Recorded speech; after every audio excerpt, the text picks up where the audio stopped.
Question है ए और B किसी काम को क्रम से 25 दिन और 18 दिन में पूरा कर सकते हैं, यानी कि ए तो 25 दिन में और बी 18 दिन में कर सकता है, ठीक है, किसी काम को। ए अकेले 4 दिन काम करता है और फिर काम छोड़ देता है, और शेष काम को पूरा करने के लिए बी को कितने दिन लगेंगे, ठीक है।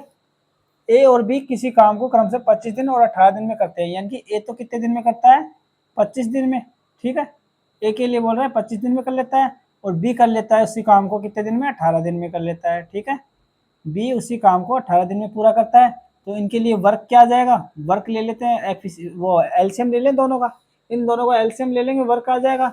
वर्क कितना आएगा इन दोनों का एलसीएम, एलसीएम मतलब 450, ठीक है। 25 को 18 से गुणा करेंगे 450 आएगा। अब 25 का भाग 450 में देंगे तो एफिशिएंसी कितनी आ जाएगी, 25 का भाग 450 में देंगे तो 25 से कम 25 और बच गए 20, 25 अंटर 200, ठीक है, 18 आ जाएगा। इसी प्रकार 18 दूनी 36 और 9 18 पंजे 90, यानी कि एफिशिएंसी आ गई। ये तो ए की एफिशिएंसी आ गई, ये बी की एफिशिएंसी आ गई, ठीक है। ए 25 दिन में कर सकता है, बी 18 दिन में, इन दोनों का एलसीएम 450 आ गया। अब एफिशिएंसी निकालेंगे तो इसमें 25 का भाग इसमें देंगे तो एफिशिएंसी 18 आ गई, 18 का भाग 450 में देंगे तो 25 एफिशिएंसी बी की आ गई, ठीक है। ए की एफिशिएंसी 18, बी की एफिशिएंसी 25 आ गई। देखो अब आगे क्या बोल रहा है कि ए अकेले 4 दिन काम करता है फिर काम छोड़ देता है। अब ए की बात कर रहा है, ठीक है, कितने दिन काम किया इसने, टाइम बराबर कितना है 4 दिन, ठीक है, 4 दिन काम किया और इसकी एफिशिएंसी कितनी है, ए की एफिशिएंसी 18 है, ठीक है। तो इसके द्वारा किया गया कार्य वर्क बराबर होता है एफिशिएंसी इनटू टाइम, ठीक है। कितना काम कर लिया इसने, 18 गुणा 4, 18 चौके 72, यानी कि ये कितना काम कर चुका, 72 काम कर चुका, 72 यूनिट काम कर चुका, ये काम ये कर चुका, ठीक है। अब जो शेष बच गया, शेष बच गया वो काम किसके द्वारा कराना है, बी के द्वारा, और टाइम पूछा कितने दिन में कर लेगा, बी के द्वारा कराना है, मतलब बी को ले लेते हैं। बी के लिए टाइम पूछा है कितने दिन में कर लेगा, वो अपने को ज्ञात करना है। बी की एफिशिएंसी कितनी है, 25 है, ठीक है, बी 25 यूनिट काम कर लेता है, ठीक है, एक दिन में।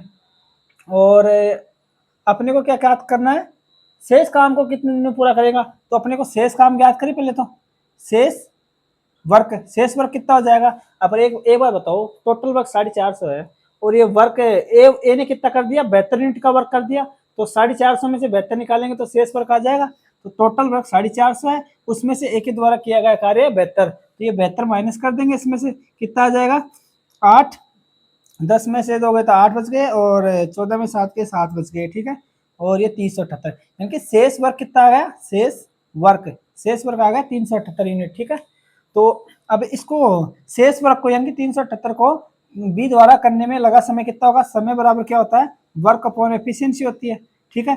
वर्क कितना है 378 है, वर्क कितना है 378 है, एफिशिएंसी कितनी है बी की 25 है, तो टाइम कितना ले लेगा, 25 का भाग दे दे इसमें, 25 से कम 25 एक बार चला जाएगा, 12 बच जाएगा, 25 पंजे 125 आएगा, और एक देखो 25 से कम 25 एक बार दिया 12 आएगा, ऊपर से 8 उतारे तो 128 हो गए, 25 पंजे 125, 128 में से 125 गए तो 3 बच गए, शेष पर कितने बचे, 3 बचे, 3/25 लिख सकते हैं, ठीक है।